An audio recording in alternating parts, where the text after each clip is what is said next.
All right. Here we go. All right. Before we start, I might have to leave. I have an electrician coming, Okay. so if I have to leave, you'll just suddenly see me gone. Yeah, no problem. Sounds good. No, any help? All right. Well, hey, everybody. My name is Rashed. My pronouns are they, them, as well as he, him. All that actually means is just like if I wasn't here, I could like describe it as somebody else. If I was running late because I was going to the washroom, Sherry might end up saying like, "Oh, they're going to be here soon," or "He'll be here in a second." So that's all that means at the end of my bio there. Yeah, I work at an organization called Shore Center. Sadly, that doesn't mean I get to work at the beach. That would be an awesome location. But instead, it's an acronym. It stands for Sexual Health Options, Resources, and Education. And we're located in downtown Kitchener. Um, and the majority of my organization actually works at a clinic that specifically helps people around their sexual health resources, around access to things like birth control, IUDs, and things like being able to access any of the 3 pregnancy options that are available to people who get pregnant in Canada. So those are abortion, adoption, or parenting. And we help people figure out which choice they'd like to make, but also access each of those choices in a safe and healthy way. But that's the majority of my organization. I'm actually a part of a smaller team, our education team.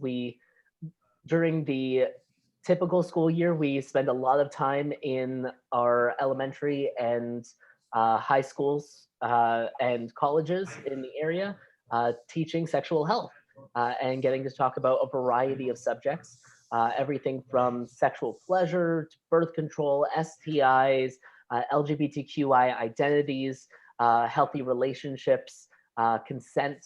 Those are all topics that we are kind of dealing with on a regular basis with different groups. So with that, that means I have kind of a mixed level of expertise here in terms of like what I can be delivering for you folks. So what I'd like to be able to do is to gear this presentation more towards what you'd like to be able to receive. So I actually have, instead of like a PowerPoint presentation to send out to you folks, I have a website link that I'm going to send. Just going to hit enter here. And if you click on that, it'll bring you to a website called Slido. And it'll have 2 options up at the top of that website. Your 2 options are going to be polls or Q&A. It should lead you automatically into the polls section. If it has, stay there. If it hasn't, just between the options of Q&A and polls up at the top, click polls. And the Q&A section will be a place that you can send me anonymous questions at any time. So if you type in a question there and you do not put your name in, so please don't put your name in, then I will receive it anonymously. And that means that anybody could have asked that question. And I will answer whatever questions you have to the best of my ability. Now, if I don't know the answer to the question, I'm going to be as honest as I possibly can and let you know that like I need to do more research on that and that I don't know it. But I'll also provide everybody with my email at the end of this presentation. And if there are questions that you'd like me to follow up on, or if you'd like to contact me later for any questions you haven't asked, feel free to email out to me and I will get back to you with the answers to those questions. Especially I have a question. I have a question Yeah. for you. Do you have access to people who are not computer friendly? So what I can be doing is I can read the questions out loud that I'll be sending over to you folks. And if you're able to speak out your answers, if that's something that you're comfortable with. If you don't feel comfortable speaking out your answer, then I'll just be reading out the group responses to everybody. Is that all right with you? So if you could repeat that, please. So for the polls section, so what I'll be doing with folks is I'm going to be sending them questions. Some of them are multiple choice, some of them are written answers. And so if that is not something that you're able to do, then you can speak out your answer if you'd like. I'll make sure to read everything fully out loud. And if you don't feel comfortable answering that question out loud, I'll also be reading everybody's group responses to those questions. That's fine. Okay. Now I can give you my responses orally if you want. Okay, perfect. Thank you. So just in case, for folks who have just joined us, in case you do not have the link, I'm going to copy and paste that again. So if you click on that link, it'll bring you to a website. It's called Slido. Basically, you're going to have two sections up at the top. One's polls, the other one's Q&A. Sorry for the repeat for other folks. Now, for the Q&A, if you don't type in your name into any question you want to send to me about sexual health, then I will be able to answer that question and it'll remain anonymously. If you do type in your name, I'll try and catch it and not share it with the group, but there's the chance that I won't see that you've written your name on the question and I might end up sharing it with the group. So I try my best to not share people's names and things. Now, in terms of the polls section, what I'm going to be doing is I'm going to be sending you folks some questions about sexual health. Part of this is me gathering what information you already have. And another part is me being able to know what type of information I need to be providing you with, or that you'd like me to be providing you with. So I see again, just in case this person does not have the link, I'm going to share again. This is a link. It'll bring you to a place where I can send you some questions to gauge about your sexual health knowledge, and that can help inform this presentation. And in the Q&A section that you can toggle to up at the top, that will allow you to write in any questions that you have for me. Please leave the name section blank so it remains anonymous. I do say this a lot in a lot of classes, so I sort of have this down to a routine. If folks haven't noticed the ways that I kind of repeat exactly how I say stuff, I'll try and be as authentic as possible. But I know, from anybody who does a lot of presentations, sometimes when you say things, you just get into the habit of how you say them. So I'm going to send you folks the first question on the poll section, which I'll also be reading out loud. So the first question of what I'd like to know from you folks is multiple choice. So click on 2 answers or 1 answer if you'd like. And it's what would you like to discuss today? So our main topics could be birth control and pregnancy, sexually transmitted infections, or finding and creating sexual pleasure.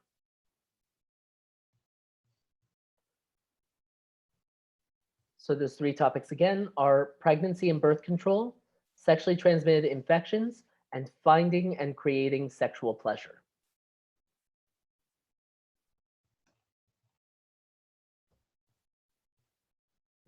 In my case, 2 and 3. Okay, in your case, STIs and finding and creating sexual pleasure. Awesome.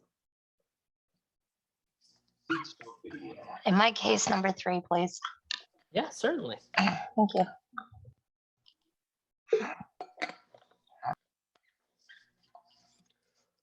All right. So I think that is everybody then.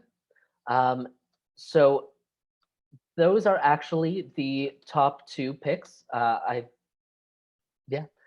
So we will be talking about STIs today and finding and creating sexual pleasure. So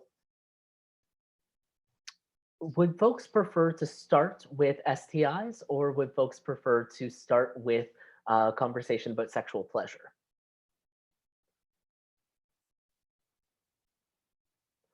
You can unmute yourself, raise your hand, or type in the chat, whichever one you'd like.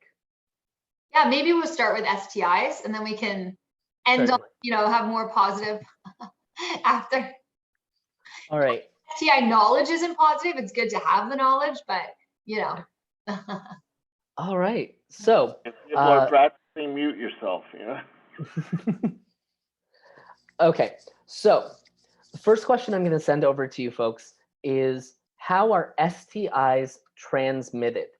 So I want you to be able to tell me, this one's a written answer, how you think STIs get shared from one person's body to another person's body.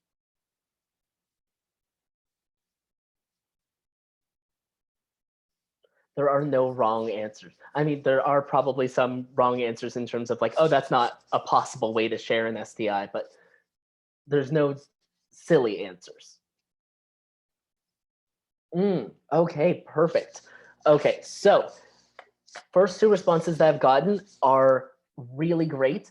They are through the exchange of bodily fluids or transferring bodily fluids from one person to another. There are actually only 5 specific bodily fluids that can share STIs. So it's not even all of the fluids in our body. So like we have no risk of sharing STIs from our tears or from snot in our nose or saliva even. But STIs can only be shared through things like semen, vaginal fluids, anal fluids, breast and chest milk, and also through blood. So those are the 5 specific fluids that can share STIs between one person's body to another. STIs can also be spread through skin-to-skin contact. So that means that if you're in a sexual situation where no fluids are being exchanged from one person to another, but your genitals are rubbing together and somebody does have an active STI that can be shared in this way, they can actually be shared to another person's body. The most common ones of these are things like herpes or HPV, which is most commonly known as genital warts. But those are really good examples of STIs that don't necessarily get shared directly through sexual intercourse. So pretty often when I ask this question, first answer I get is like, well, it's sexually transmitted infections. So that means that obviously sex is the right answer. But some people will have STIs not from having sex. Some people are going to have STIs because their parents had cold sores, which are technically a version of herpes. And they kissed them on the lip when they were little, and now they happen to have cold sores as well. Some people have STIs like HIV from birth because their parent might not have had medication at the time and gave birth to them, and they've been living with HIV since they were born. So there are many different ways that people can actually contract STIs, and it doesn't have to be specifically through sex. So that's one of those reasons that like these are going to be the better answers, that it's specifically talking about those fluids as well as talking about that skin-to-skin contact. It's about the individual behavior then and not about the actual like activity itself. So the next one I'll send to you folks is a multiple choice. And I'd like you to be able to tell me which STIs out of these 3 categories that I'll read out are curable STIs. So we have bacterial STIs. Some examples of those are things like gonorrhea or chlamydia or syphilis. And then viral STIs. Now, viral STIs, I don't know why, but all of them start with H. It's just a very weird thing that happens with them. I don't know who's in charge of naming them, but they seem to love the letter H. We've got herpes, hepatitis, all of the hepatitises, that's A, B, and C.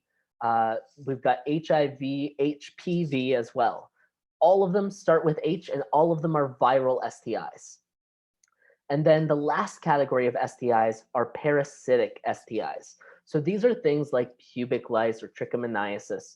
So just like we have lice that lives on the top of people's heads, well, not mine, I'm bald, but there's lice that prefers to live on people's genitals instead. So between these 3 categories, the bacterial, the viral, and the parasitic, which ones do we think are the curable types of STIs?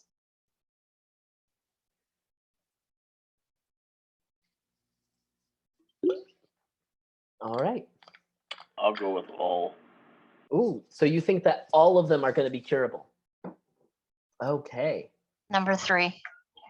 Okay, so we've got all and parasitic as our vocal answers.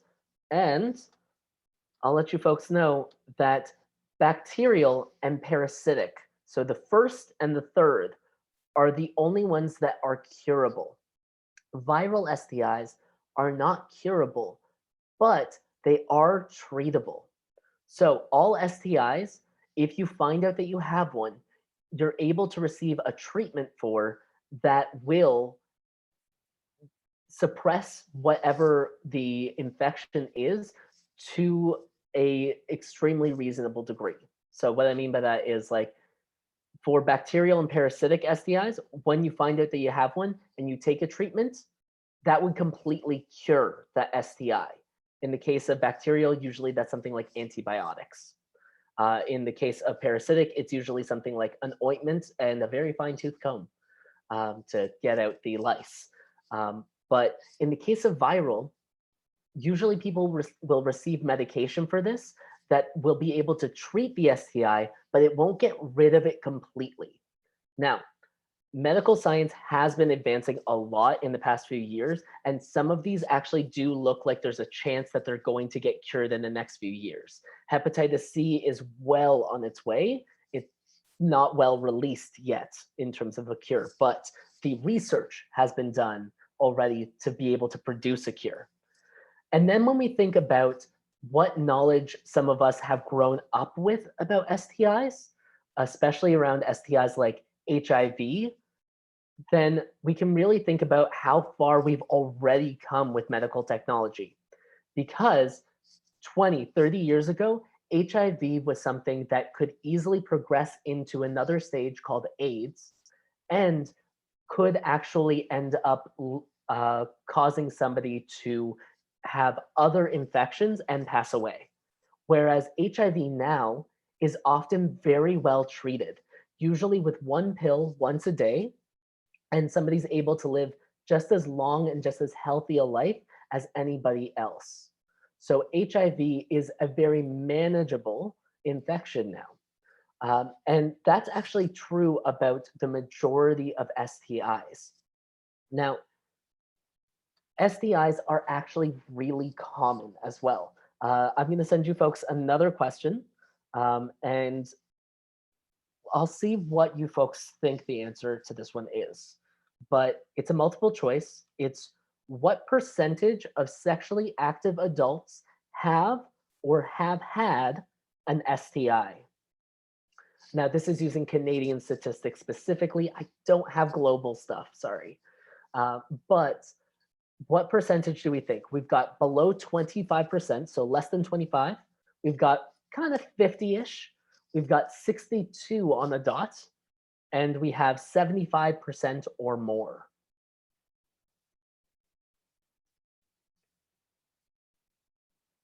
Okay, so we've got somebody suggesting 62 in our chat for us.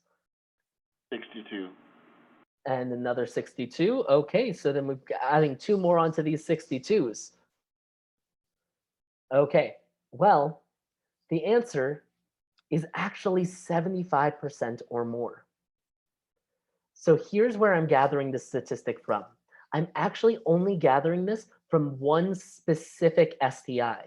So that actually means that the number is higher than 75 because 75% of us, if we're sexually active adults, will at some time in our life come in contact with HPV. So the human papillomavirus, there are more than 100 strains of, and most people, when they have HPV, will have one small symptomatic outbreak, if any, if they ever have any symptoms whatsoever, and then never present any symptoms ever again. So the majority of sexually active adults actually do have or have had an STI in their life, even if they don't recognize that themselves, even if it went away before they got tested. Now, if I wanted to make STIs sound really scary, this is the type of statistic I could use to do that. I can make it sound like we're all going to get infected with STIs and they're going to be things that we live with for the rest of our life. But the truth is, these happen every day, and it's actually more of an example of how common STIs are and how there shouldn't really be a stigma about getting STIs for being sexually active. They're just a part of being sexually active.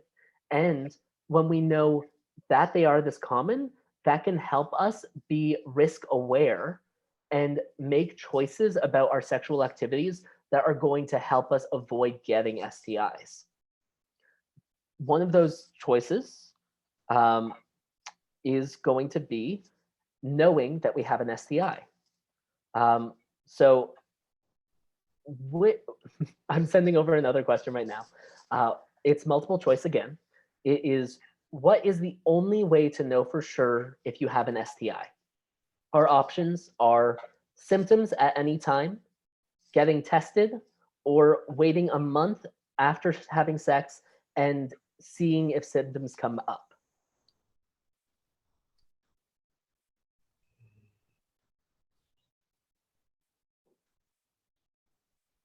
One and two. Symptoms at any time and getting tested. Awesome. One Okay. and two. One and two. 1 and 2 as well. Okay, I think that's all of our answers in here then. And I only actually have getting tested on here, but I do like the inclusion of having symptoms at any time. The truth is, the majority of STIs and the most common experience of people having STIs is to not have any symptoms at all. So it's very possible for people to have an STI for a really long period of time without knowing it. So in the more conservative way of teaching this for like our own safety, I always say that the best or only real way to know is going to be getting tested.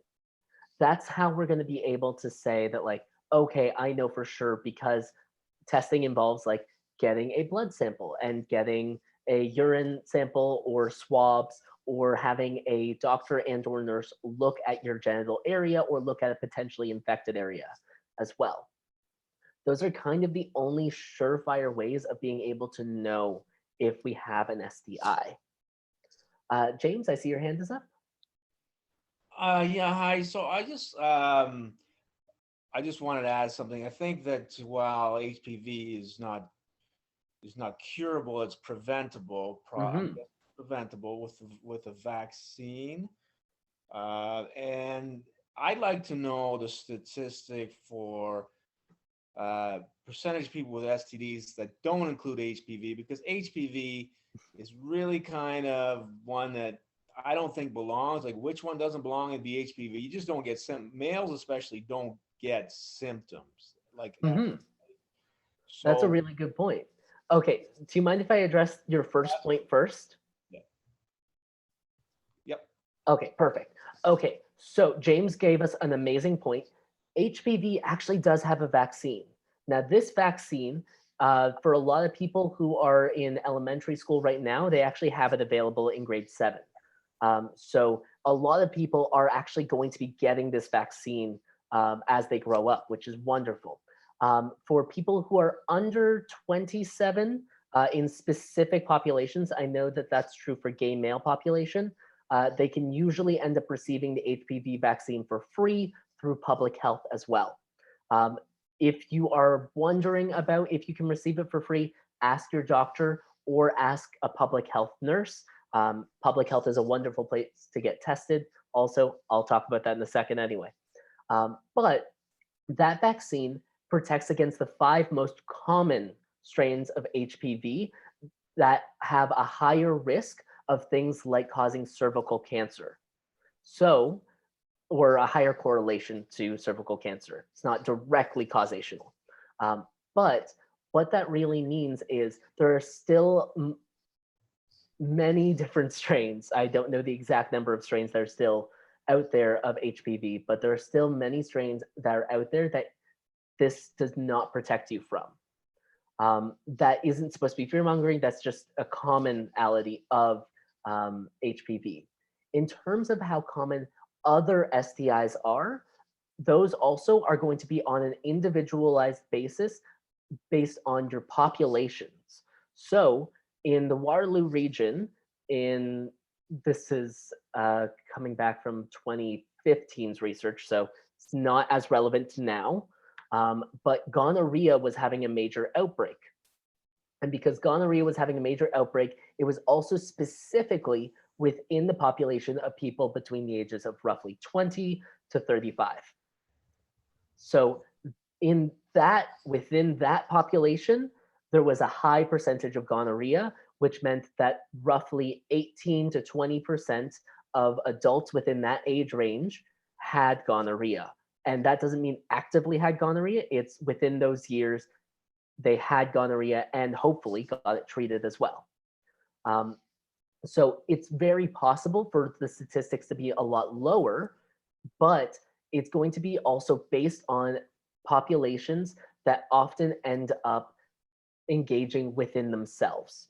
So HIV is a great example of the ways that we end up tracking HIV. HIV can affect anybody. It doesn't only affect a queer population or specifically a gay male population. However, there is a lot of HIV positive people within the gay male population because of the types of sex that a lot of people engage with. And that type of sex can end up spreading HIV easier. Specifically, I'm talking mainly about anal sex. Anal sex for anybody becomes a higher risk for HIV transmission because when we're engaging in anal sex, there's a higher risk of something called micro-tearing happening inside of our anuses. So one thing I'm going to talk about in the sexual pleasure thing, but I'm going to repeat right now because it's just important, is lubricant is never a bad idea if you are engaging in a penetrative sexual activity. There are some that you can have that can be also edible if you'd like to be able to still engage in, you know, oral versions of sexual play as well. But lubricant helps fight against friction. And friction is what can cause micro-tearing inside of a vagina or inside of an anus. And also can cause micro-tears on the outside of our body from having our bodies rub up against each other too.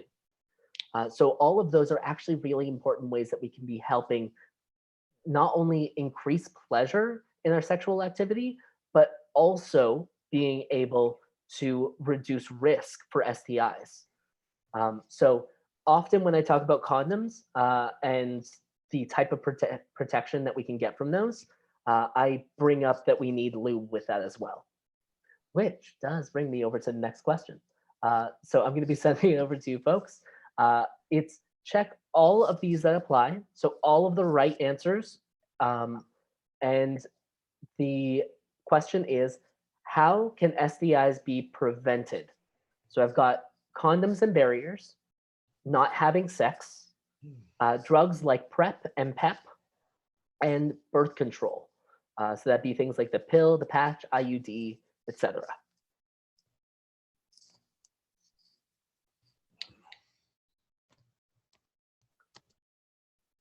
So there's 1 and 2. 1 and 2. So condoms and barriers and not having sex. Okay. All of the above. All of the above. Okay.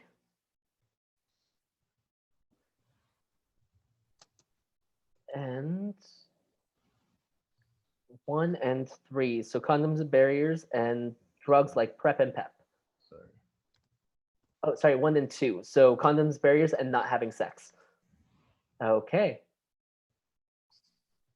Well, our correct answers are everything except birth control.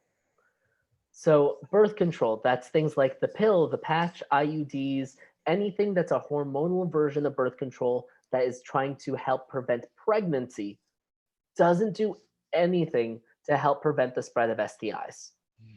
None of those methods are actually going to work in our bodies in a ways that actually stops them from being able to contract an STI. Now, condoms and barriers is pretty straightforward, especially when we're thinking about being able to eliminate contact between one person's genitals and another person's genitals, and eliminate the fluid being spread from one person's genitals to another. So if I were talking about just an external condom, like, let me see it. I've always got some here. So this is just a regular external condom. This is a great way of being able to stop fluids from leaving something like a penis. Now, if I were to put this on a condom, I do these demonstrations like all the time. So if you folks want an in-depth one, sure.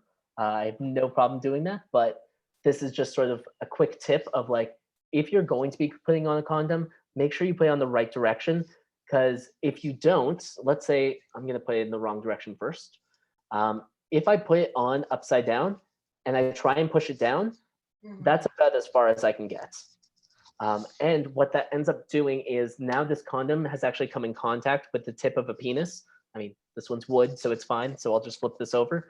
But you shouldn't use that condom again, because now you're still coming in the risk of that condom tip could go inside of a body part and actually infect that body part. So it's low risk, but if you have another condom around, throw out that condom, grab a different one. If you don't have another condom around, you might want to take the small risk from that tiny bit of contact and then still protect yourself against greater risk. It is up to you and your own individual choices, but it is better to use another condom if you have it. It's better than nothing to use this one, but still nice to have another one. Now, when you're putting down a condom, please always pinch the tip of the condom before you roll it down. So pinching the tip and then pushing it all the way to the base. Now, there are different things that you can use to hold onto the tip. If that is easier for you to hold on using one certain part of your body, I've done this with my elbow before, and then roll down a condom. You can do that with your mouth and roll down a condom. All of those things are possible, but what you want is to always have this little bubble that isn't filled with air, just a little flat nothing at the top of a condom. The reason for this is because if this person were to ejaculate into this condom and it was tight to the body or just had air up at the top, that will break through the condom. And so any protection from bodily fluids that are spread from this penis, so any protection from semen, is completely nullified in that moment. Same thing with protection in terms of birth control. That's not doing anything to stop a pregnancy now. If you do end up getting like it tight to the body and you want to work backward, that's okay. You can do that. So if you just find it easier to roll down a condom all the way, and then from there, you just massage up the condom until you have a little bit more of that space up at the top, that works as well. Do whatever works for you, but try and make sure that you get that space up at the top. Also, when you are removing a condom and you're getting rid of it, one tip that I always want to give people is please do not throw your condoms in the toilets. They are bad for plumbing. This isn't like a plumbing or plumber PSA or anything like that. It's just more for your own sake and sanity, because hiring a plumber to come in to have to deal with your pipes to get a condom out is a pain in the butt, and they're going to charge you just for showing up, even though it'll take them 2 seconds to do that.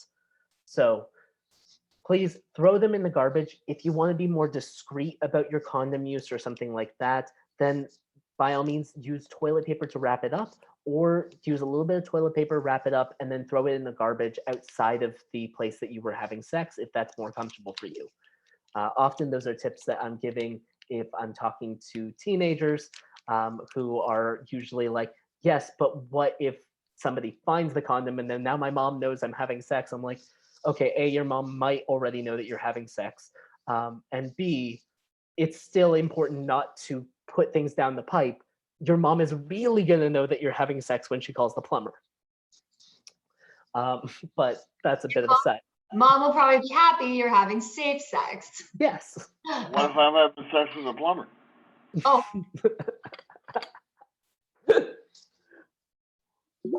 Well, that would also involve making sure that they have their own condoms and hopefully having their own safe sex. Absolutely. So not having sex, I think that one's pretty straightforward. The one caveat I have in not having sex is always, what are we defining as sex? Because some people are going to define sex as like being able to masturbate beside each other. And that is really what feels great for them. They know how to touch their own body and somebody else knows how to touch their own body. And that sex is not going to cause STIs. Really what I mean when I say not having sex is not doing the risk-taking behavior. So that's not anything that can cause fluids to go from one person's body to another, or anything that involves rubbing genital regions directly onto each other. Those are really going to be the not having sex correct answers of like being able to prevent STIs. All other versions of sex that you might want to engage in that can involve other parts of your body don't come with the risk of spreading STIs, except one person put this into our thing earlier, having open cuts and scrapes on our body can end up leading to STIs if that part of our body comes in contact with those fluids.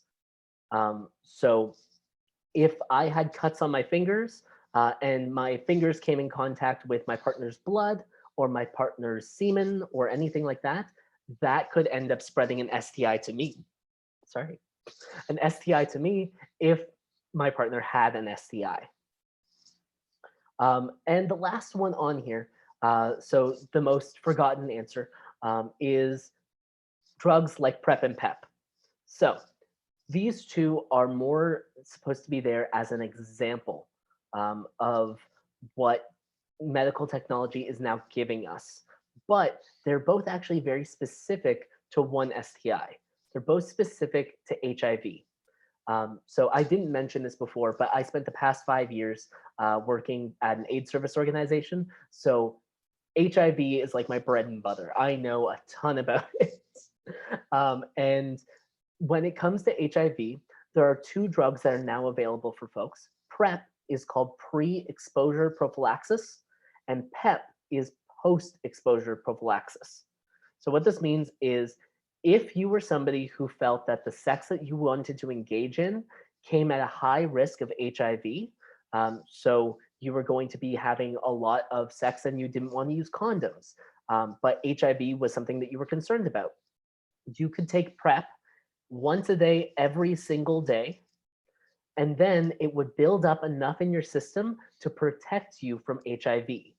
The risk of getting HIV when you're taking PrEP perfectly, which means once every single day and getting monitored by a doctor to make sure that it's going into your system, is virtually zero. There's virtually zero risk of getting HIV. The same is actually true for being able to share HIV to somebody else if you're taking HIV medication. So if you already have HIV and you are regularly taking your medication and your doctor tells you that you are undetectable, undetectable means untransmittable. So that means that you can no longer share that virus with somebody else while you're undetectable. If you were to stop taking your medication, that's a different story. Now the virus has the ability to make more copies inside of your system. But while you're taking that medication, and as long as your doctor says you're still undetectable, that means that you can't spread that virus through sex. Now, PEP is the last one I have on here, and PEP is post-exposure. This is an emergency drug that's available for folks if you have come in contact with HIV and you're not taking PrEP and you don't think that that person's viral load is contained. So sometimes this is something that people will take if they get a needle stick injury. So let's say you were in the park and you notice that there's a needle on the ground, so you go to get rid of it and you accidentally stick yourself with it. This is actually a great drug to be able to alleviate any concerns you might have about getting HIV.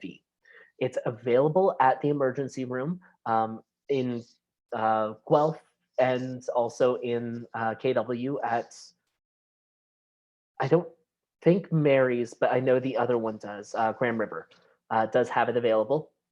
And what they'll do is they'll probably also ask if you want to contact your local AIDS service organization. So that is Aqua for you folks, the AIDS Committee of Cambridge, Kitchener, Waterloo, and area. It's always a great place to check out. And they will be able to help you access a whole month's worth of medication for this. So PEP is something that you can take. If you take it within 72 hours of that risk activity for HIV, and you take it for the whole month afterwards, your risk of contracting HIV again is now virtually zero. But the longer that you wait to take it, the less likely it's going to be able to work inside of your system, as well as if you miss some of that medication. So if avoiding HIV is something that's really important to you and you are afraid that you might have come in contact with it, it is important that you go right away to an emergency room and talk to a doctor about getting PEP. And then they'll be able to help you access that. PEP also can be expensive. All HIV medications are very expensive. If you're somebody who does not have coverage, that becomes difficult. But if you're somebody who does have medication coverage, then it should be covered under your medication plan. I don't know of any medication plans that it's not covered under. But one thing that you can always do is talk to Aqua about that if that's something that you're concerned about. They help people out with that every single day. I mean, I used to in the Guelph version of Aqua all the time. It happens. So that is a little bit about how we can prevent STIs. But the one that's not on here that is also completely true is testing. When we know that we have an STI, especially because, like James said earlier, so many of them, especially things like HPV, are going to prevent symptom-free, particularly for people if you have a penis. Don't ask me why, but penises don't tend to present STIs anywhere near as often as people with vulvas are going to experience symptoms of STIs. But because of that, it's important to think about scheduling in appointments to regularly check up on your sexual health. So if that means for you, getting tested once every 6 months is what works, that's awesome. Actually, it's my tiny recommendation. If you're a sexually active person with multiple sexual partners, once every 6 months is a good way of being able to get screened regularly. But if you're somebody who doesn't have a lot of sexual partners, and you tend to be monogamous, which means you're just you and that one other partner the entire time that you're together, then that's okay. You might want to get tested after every relationship or just once every year. Do whatever works for you, but testing is a great way of being able to know for sure what you're bringing into the situation. So one more question that I'll send to you folks on this topic before we move on is, how would you talk to a sexual partner about STIs? So this is somebody you haven't engaged with sexually yet, and you want to have a conversation about STIs, about risk, or about disclosing if you have one or not. How would you bring up that conversation?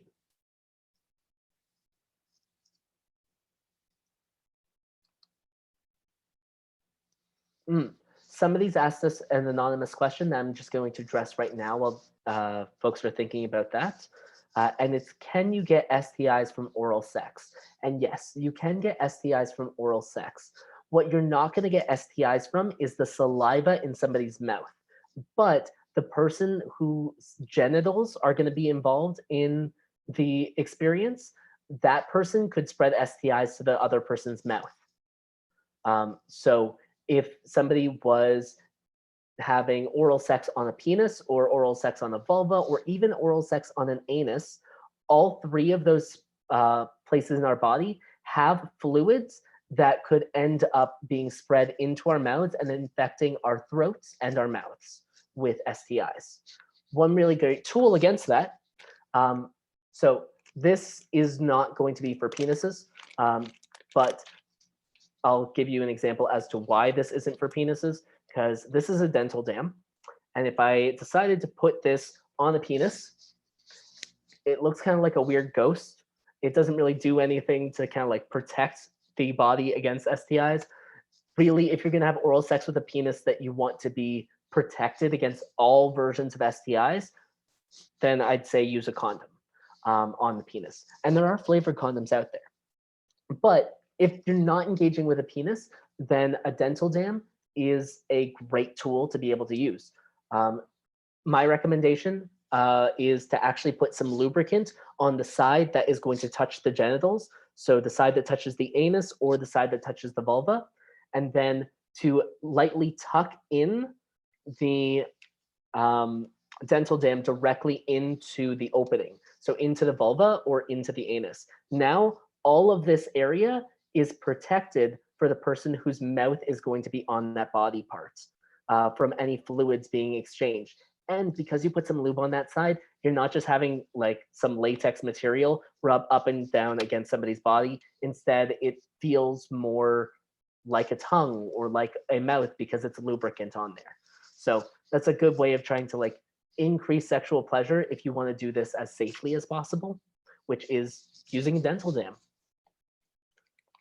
Yeah. But yes, oral sex can totally spread STIs. One other thing, nobody gave me this tip until I think I was in like my mid 20s. I mean, I'm still in my mid 20s, right? Yeah. Anyway, but nobody gave me this tip until a couple years ago, and I love it. Don't brush your teeth immediately before sex. Some people think that like, oh, well, I want myself to be like as fresh as possible in my mouth. If you're gonna do that, try and do it 20 minutes before you have sex. And the reason is when we brush our teeth, we actually create micro tears in our gums. So what we're doing is actually we're creating tiny little spots that can have fluids enter into them, and tiny little spots that we might actually have blood leave our mouth without noticing. Now, if you are somebody who has something like gingivitis or any oral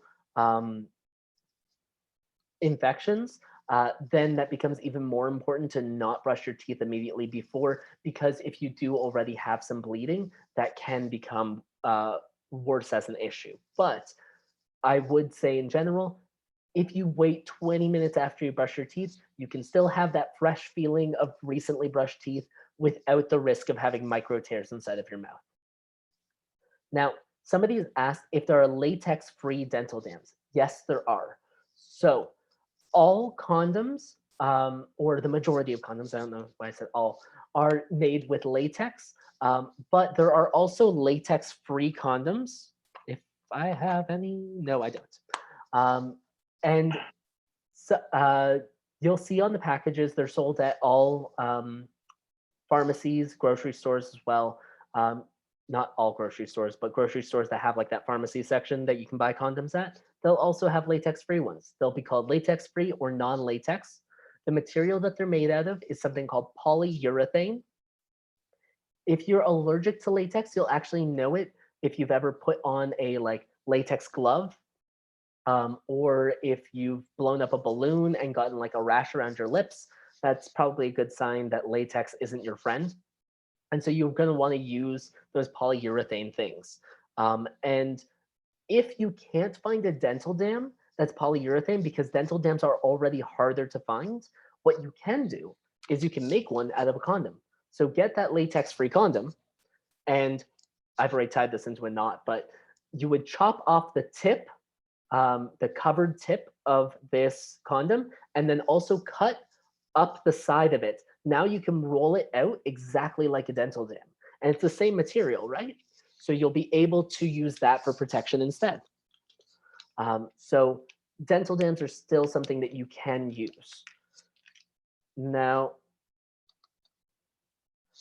before I get to our question, I am actually going to talk about one more form of barrier protection, and that's an internal condom. Pretty often when you see them sold, you're going to see them in packaging that calls them a female condom. You know, you can call them a female condom if you want. I just don't typically do that because it's less accurate, because you can use them inside of an anus, and everyone's got an anus. So we've got a condom right here that has 2 rings inside of it. Now, if you were going to be putting this into a vulva, keep the ring that's on the inside of the condom. The other one is the rim of the outside. Now, if this was going to go into a vulva, you want to pinch the ring and twist it. That way it becomes easier to insert, and then insert it in directly to the body parts. So directly into the vulva, into the vaginal canal, and then it sits on the outside like that. This creates a little bit of protection of the skin around the area. It doesn't make it perfect. So like there can still be skin to skin contact above and below, but it does create a little bit more outside protection. And if you're somebody who, when you're planning to have sex, likes to know that you've already gotten that protection in place and you don't want to have to think about like, do I need to negotiate wearing a condom right now? I already know that like I only want to do penetration if I can wear a condom. Then this actually is a really great method for you to be able to use to know that like you're in control of being the one to insert something that's going to be used for protection. Now, if this is going to go anally, the one thing that I do recommend is please take out this ring. It's completely removable, so you can just reach in, pull it out, and then insert this again directly into the anus just by tucking it in, and then you'd likely need to push from within as well. So that can be part of warm up for folks that practice anal sex. They might know that it's a really good idea to not go immediately into penile or toy penetration and to spend some time using things like digits, like your fingers, or smaller toys. And this is a good example of like some time that you can spend using something smaller. That way you can push this in, and then it still creates a little bit of protection around the anus, but mainly it's creating protection on the inside. The one thing I want everybody to know about this is when a person who's penetrated is pulling out, hold on to the condom while you pull it out. If that's a vulva, it's a lot easier because there's a back to all vaginas called the cervix. It's like the barrier area between the vagina and the uterus. So actually, I've always got this model around with me anyway, so I get to pull it out now. It's fun. But like this is a cervix. So like the outside, like the vulva would be right here. And then this is actually the vagina. The vagina is only a canal on the inside of the body. And then right here is the back of that vagina that doesn't typically let a lot of things through. It would never let something like a tampon or a condom be able to get through into the uterus because those are way too big. Instead, it's only going to let things like sperm or microscopic things up through into the uterus. But anuses don't have that protection. In fact, anuses have the exact opposite. Anuses have something called an internal rectum that will actually absorb things directly into them. This is actually your body's way of keeping itself clean. So if we poop and then we feel that there's something that kind of like sucks something back up into our body, that's actually our body's rectum keeping the outside of our body cleaner. And because of that, that can actually suck up something like a condom, unless we're making sure that we hold on to that as we pull it out. So just a quick tip to make sure that you're not getting condoms stuck inside. If you do, you can always attempt to pull it out yourself. If you're unable to reach it once it's already up there, then I recommend. Oh, sorry, I didn't catch your question. That's all right. My father's dropping something off for me. Oh, okay. Sorry about that. No problem. We're having we've always had our sex talks. No problem. Oh, that's great. He's wearing a mask, by the way. Oh, that's wonderful too. Heck yes, all the protection. Absolutely. Yeah. Yeah, he's putting my spicy wieners in the freezer, by the way. So pretty much what you can do if you do end up getting something lost in your anus is you can go to the emergency room. The emergency room sucks to go to. We don't want to go there, but it is something that like it's going to be the best way to get something retrieved from an anus, and they do it all the time. So if it's something that you're a little bit embarrassed about, I want you to know that like you will not be the first person, probably even that day, that the emergency staff have had to remove something from their anus all the time. So the question I had sent over about how you would talk to a sexual partner about an STI. So I've gotten honestly before engaging and in any sexual activity. So having honest conversation. So that means honest about your own status as somebody who has an STI or doesn't have an STI, honest about your partner status, but also honest about what type of risk you would want to take yourself. So what type of risk-taking behavior are you willing to take? If this person hasn't gotten tested in a really long time, that does involve some risk. If this person hasn't been tested in a really long time and you decide, okay, but we're going to use condoms and barriers, that can be your version of reducing risk. But if both people involved really want to have condomless sex, nothing is stopping them from doing that. If that's something that you want to engage in, just be aware of the risks, and that honesty in that conversation about what risks you actually want to be able to take on is really important. So talking about importance of both being safe, plan ahead of time so you aren't caught up in the moment and make choices that you regret. I love this one.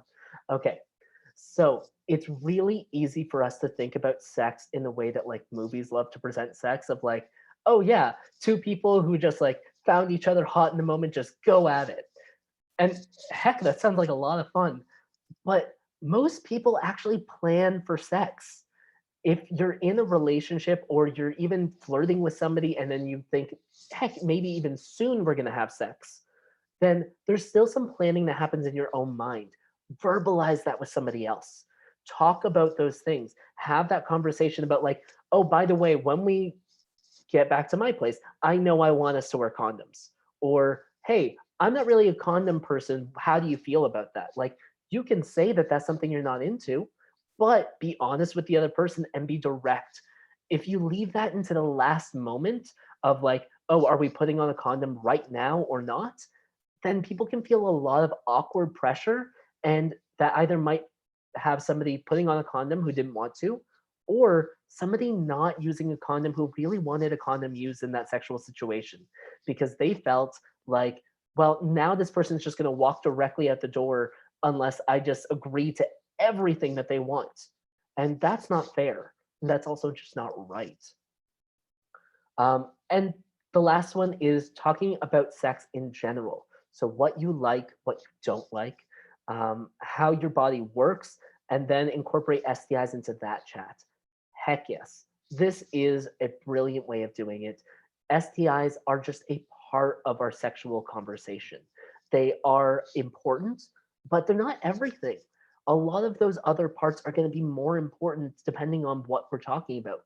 If we're talking about pleasure, then talking about what we want is actually going to be more important in that conversation. If we're talking about safety, maybe STIs is a little bit more. But also, if we're talking about safety in terms of like physical safety from like what different positions people want to do or not, that actually kind of works into the what you want and how your body works conversation more. And all of those things need to happen in order for us to maximize the amount of pleasure that we get out of a sexual experience. It's not saying you can't have sexual pleasure spontaneously. It's that you might not get as much sexual pleasure spontaneously as uh, if as if you planned it out. It's like planning it out helps. I'm going to check in on our Q&A before I move on to the next section.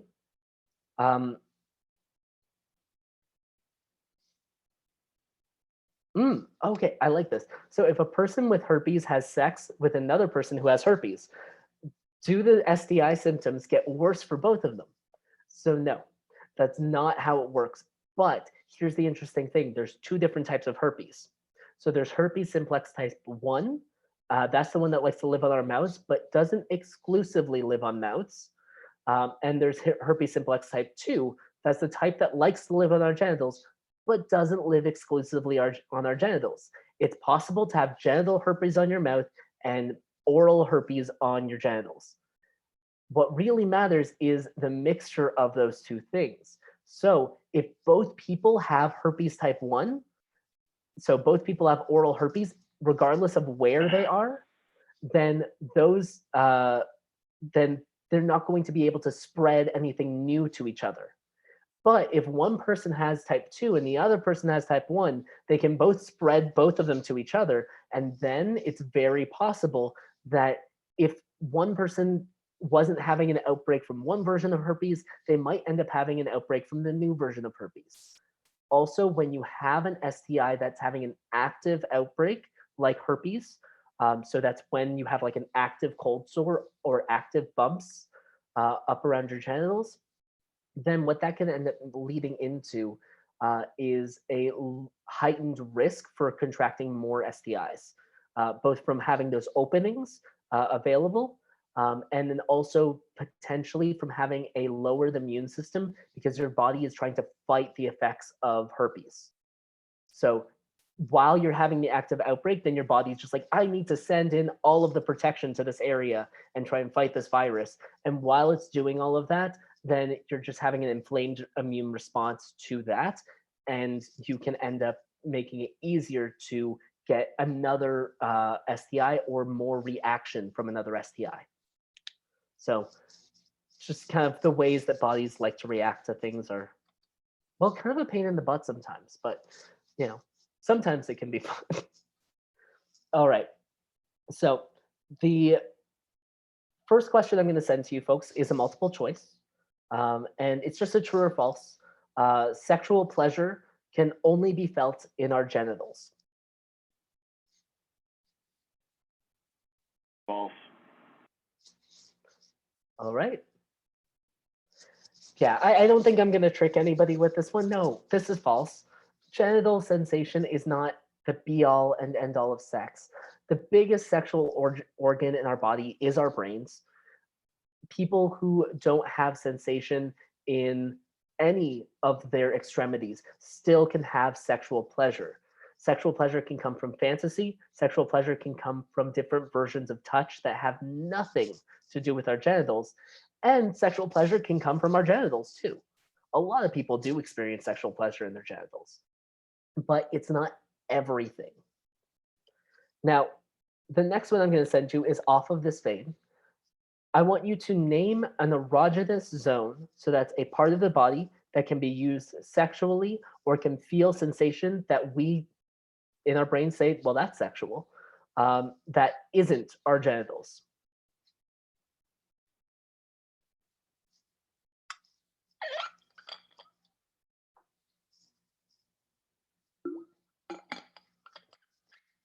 So we've got breasts and more specifically for somebody else, nipples. That's actually a really important distinction. Some people, nipples are something that they find really erotic. Other people, they're just like, yeah, the breast area overall, completely erotic, but nipples just don't do it. Like I've got no sensation there that I like. So we find what works for us even within specific parts of our body.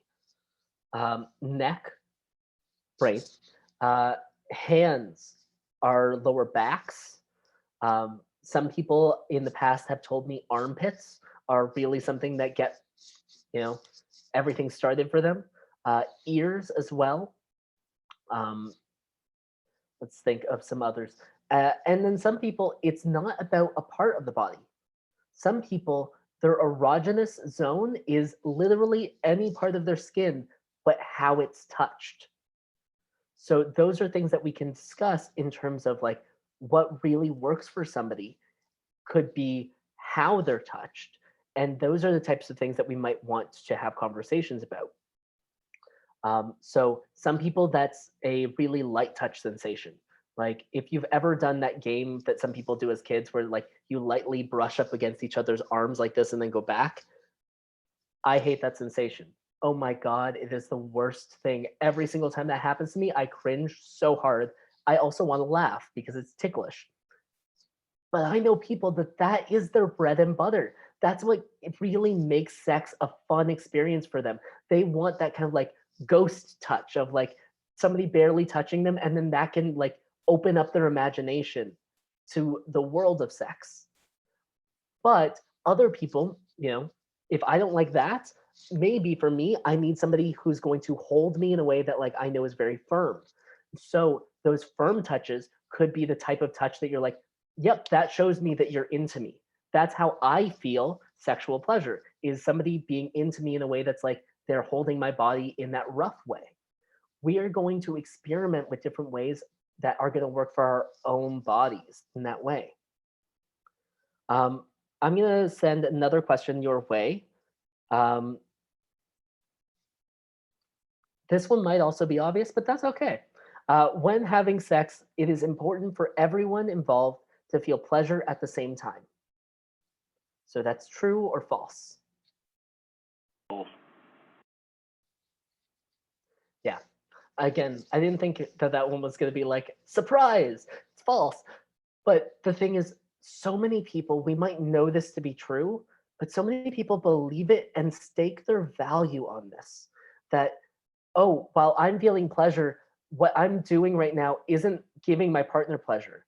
Or like, if my partner is spending time on me, that's selfish, or that's something that shouldn't be happening. But the thing is, not all sexual experiences are going to be for both people at all times. You can trade off, or you can say, no, do you know what? This is about my pleasure right now, or this is just about you. I only want to be doing things that are really going to get you off. And you can find ways to negotiate with each other, but putting the pressure on yourself and on the other person to feel pleasure at the exact same moments, particularly to orgasm at the exact same moments, is really harmful to being able to experience as much pleasure as possible. When we relax and understand that, like, my moments of pleasure are going to be great and you're going to enjoy the fact that you got to be a part of them, and your moments of pleasure are going to be great and I'm just going to enjoy the fact that I got to be a part of them, then we can negotiate what happens in a sexual experience to work for both people in a way that doesn't have as much pressure on the situation. Because when we put pressure onto the situation, then it can be harder for us to actually stay in our bodies and stay in that focused mindset of actually feeling that pleasure. Instead, we can be stuck in our minds telling ourselves, like, but why am I not feeling pleasure right now? It looks like they're feeling it, but I'm supposed to feel this too. Why am I not? And that's just not fair to you or to your partner. You want to be there. You want to be with them, right? So the next one I'm going to send, I'm not going to send this one. I think this one also sends the same message, but I'm just going to talk about it. Screw it. This one is, sex that doesn't result in orgasm can be pleasurable. The answer is true. People can have tons of sex that has nothing to do with getting to an orgasm. This also, I think, goes well into that planning idea. If you set an intention to your sexual activity before you have it, and that intention could be orgasm, or that intention could be, hey, we're just going to explore, and I really want to try out armpit licking today. I don't know if that's the first one that came to mind, but like, that's the thing that you knew that you and your partner want to try out today. Spend time just trying that out. It's okay to have sexual experiences that can be fun, that don't lead directly to an orgasm. If orgasms happen, heck yeah. I mean, very few people are going to complain that the orgasm happened. But when it's everything that you're striving for, when it's the only goal in sex, then it can make sex into a bit of a competition of like, who gets to get the orgasm first, because depending on who you are, you might be one of those people who gets too tired to engage in sex after having an orgasm. But like, or it could end up resulting in neither person really being as satisfied. Orgasms are a part of sexual pleasure, but sometimes they aren't even the highest moments. Some of you might have already experienced this before in life, but not all orgasms are the same. Some orgasms can feel like the height of all sexual pleasure you've ever felt in your life. And other orgasms are just like, oh, well, that was over in a second and it's done. Okay. And if that is all you're going for, and you didn't have that buildup of fun, different types of experiences or fun things that you were working towards on the way, then what you can end up doing is keeping yourself from actually having experienced all of that other sexual pleasure. And all of that other sexual pleasure could have increased your orgasm, or at least been the fun part of the experience, because the orgasm itself is a moment or multiple moments if you're lucky. But you know, it is a fleeting thing. It's not the be all and end all of sex. So the next question I'm going to send for you folks are is an open text question. So this is a write-in as well. And it's, what are some benefits of masturbation? So this is moving away from partnered sex, although if you want to think about masturbation as two people who can masturbate together, or two or more people masturbating together, that's fine. But masturbation meaning you finding pleasure in your own body. That doesn't have to be genital stimulation. That can be you finding the ways that you like to touch yourself, or just reading that erotic novel and like fantasizing over the thing. Whatever it is that's going to get you into a sexual mood by yourself. So we learn self-love and pleasure from masturbation. That's both, we learn to love our bodies for how our bodies are, because my body can experience all of these things. It can experience all of this pleasure. It can experience all of these great things that I know how to do to myself. And the pleasure aspect, you learn how you actually want to be pleased. Self-soothing is a great point.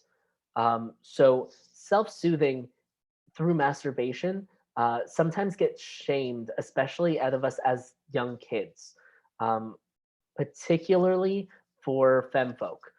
So if you're a person, you're born with a vulva, you've probably received some messages about masturbation throughout your life that haven't been the healthiest, that have been telling you that like that isn't right to do or isn't healthy.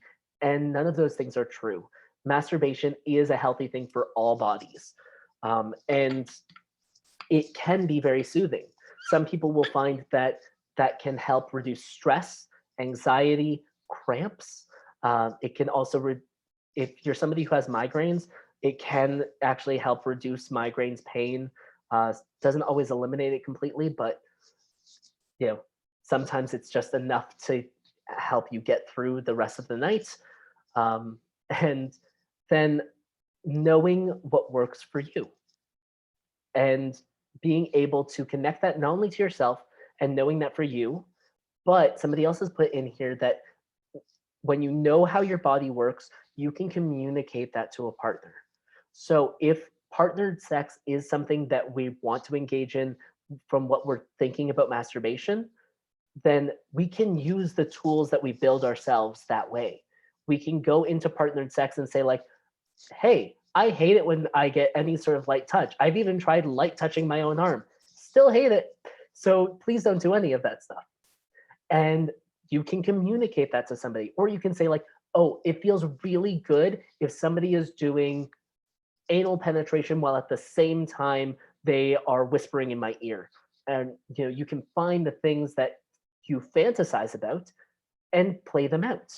Or if it's not about fantasy and it's about a hard reality, like, oh no, I really know that I like it if somebody is biting into my arm. So sometimes I like, when I masturbate, I squeeze onto my arm so that I can picture that. Now you can communicate that to somebody. And most of the time with our sexual fantasies, when we have a partner who we trust with our bodies, then we can probably also learn to trust them with our fantasies. Now, it's not always the easiest thing to equivocate. Sometimes it's not straightforward of like, oh, okay, so I trust this person with my body to have sex, but I also trust them with my deepest, darkest secrets. No, not every relationship that we have is going to have the same types of trust. But it's really nice when we can try and align some of those trusts. When we can align somebody's trust for our body with trust for the sexual parts of our mind as well, then we can really increase how those two things combine into an extreme level of sexual pleasure. But that can only happen through trust. And then communication is how we actually build that trust and how we show examples of that trust. So the next question I have for you folks is a multiple choice, and it's which of these devices should not be used for sex? So the first one is swings and harnesses.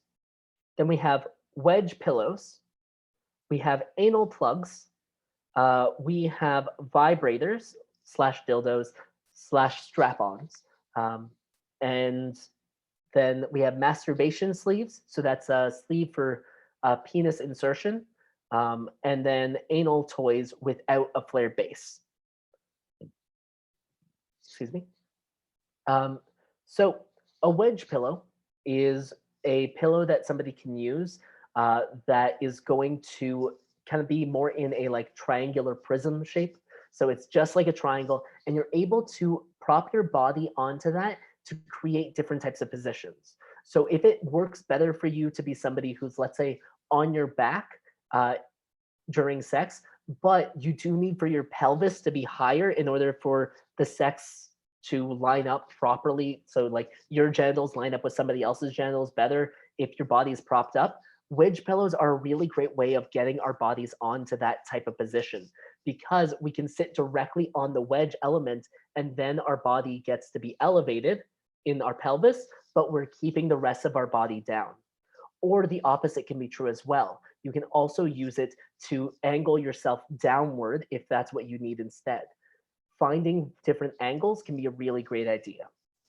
I'm just gonna, before I take up the other ones and kind of explain different things that we can use them for, the correct answer is anal toys without a flared base. I already mentioned this with the condoms, but things can get sucked up into anuses. And so what we have with toys, this is not an anal toy, but if this were an anal toy, it would be a terrible one, because this base is just smooth directly into itself. And so nothing would stop this from going completely into an anus if somebody pushed this too far. But if it had a flared base, so let's say, I don't know why my nail kit is down here, sorry folks, but if this were a base and it was fully attached to this toy, then this would be a flared base. That would keep it from being able to get sucked up into an anus. And even if it did, the farthest it could get would be right here.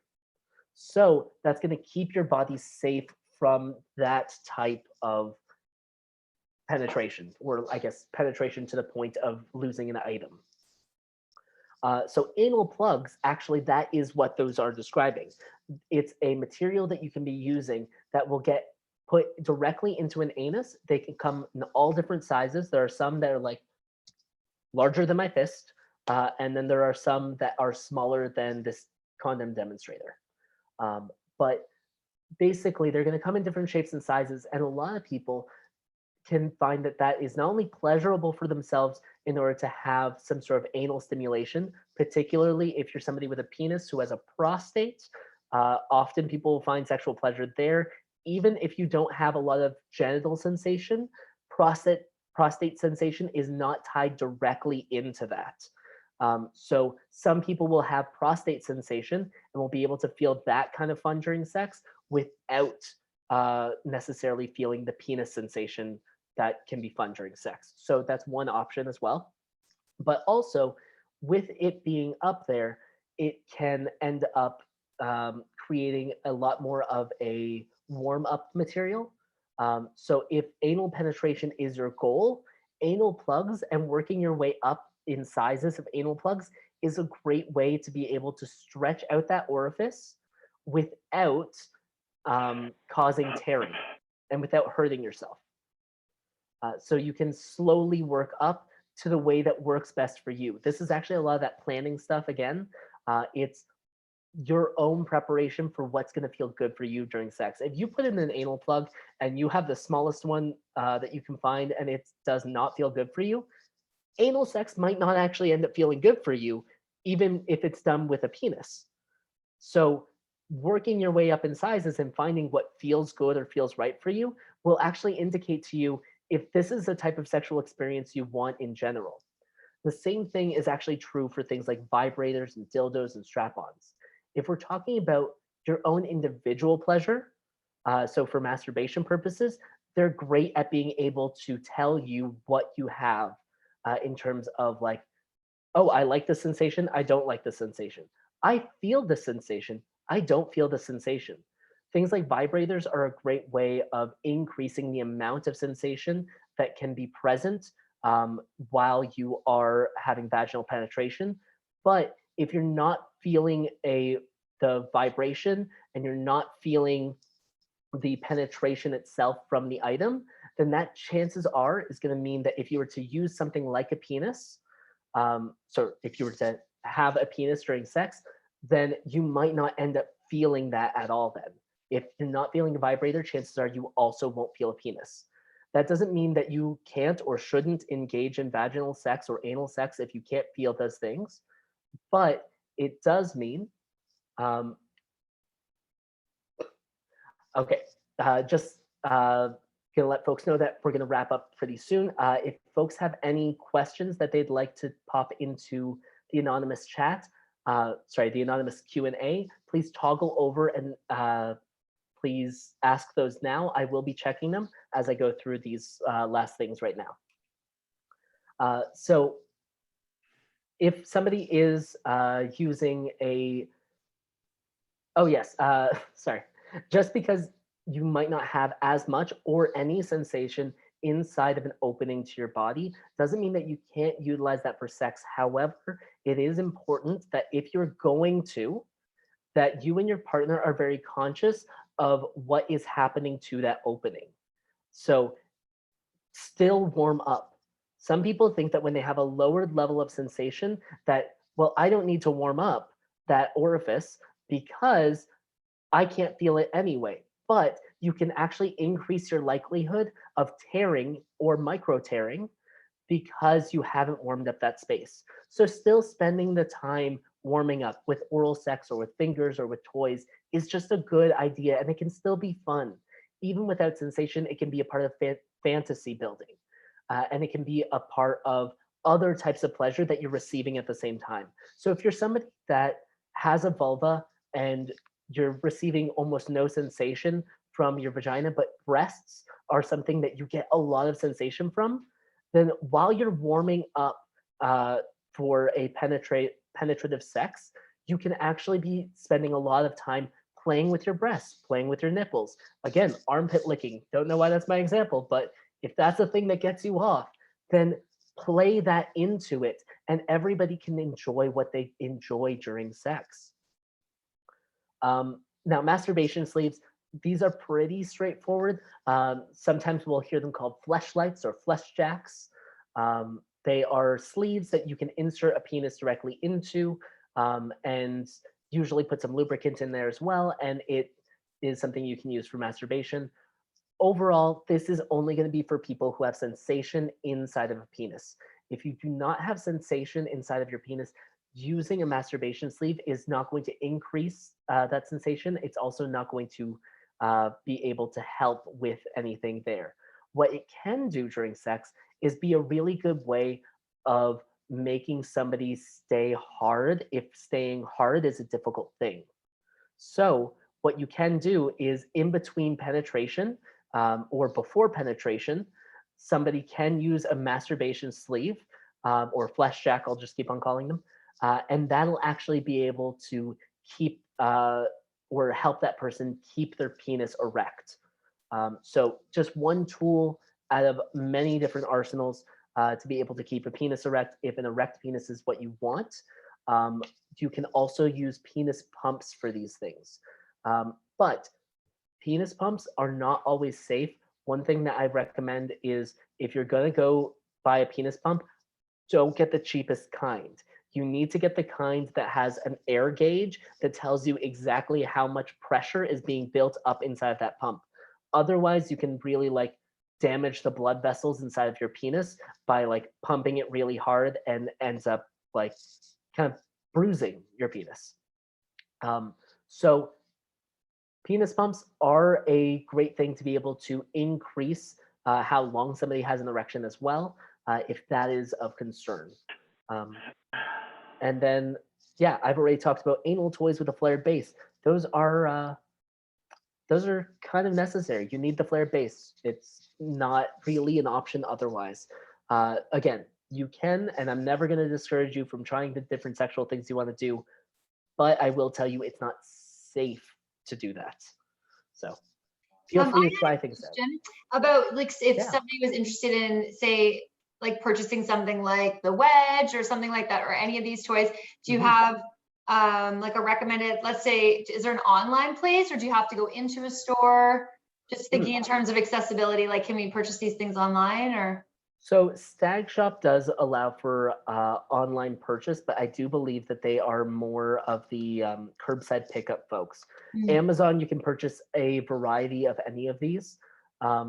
and have it shipped directly to your door. Really, these products are available throughout so many different brands. What's really going to be important is doing your research ahead of time about what's going to work specifically for you. One I didn't mention in here is swings. Swings are a great way of being able to engage in sexual activity while reducing the amount of body weight that somebody has to support for themselves. So you can get swings that will reduce all of the body weight that somebody else would be supporting just by completely supporting your body inside of a swing that leads up to a hard point. So that would be something that you like drill into your ceiling.